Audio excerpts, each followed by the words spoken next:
sida ku cad daraska saadaasha xilli roobaadka dayrta ee 2025 oo ay soo saartay xarunta saadaasha cimilada IGAD ee ICBAC inta lagu guda jiray shirkii 71aad ee saadaasha cimilada geeska Afrika ayaa la filayaa inay noqoto 40% mid ka hooseeya ihtimaam ahaan inta badan deegaanada Puntland sida ku cad khariirada saadaasha xilli roobaadka dayrta degmooyinka Qardho, Dhahar iyo Dangoroyo ayaa ihtimaam ahaan heli kara 40% roobab xaddi ahaan caadi ah.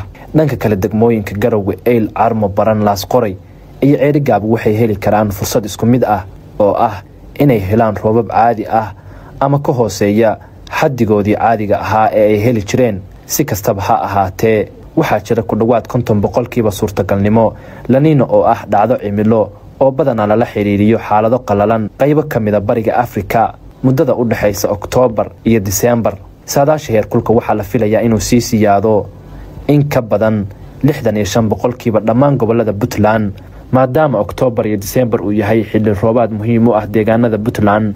dhammaan daneeyayaasha kala duwan ee dawladaha iyo hay'adaha caalamiga ah waxaa lagula talinayaa inay qaataan tallaabooyin hore oo diyaar garow ah si looga gaashaanto xaalad kasta oo khatar ah. xilli roobaadka dayrta oo lagu qiyaasayo inuu noqdo roobab ka hooseeya celcelis ahaan muddada dheer iyo heerkulka kulul ee caadiga ahaa.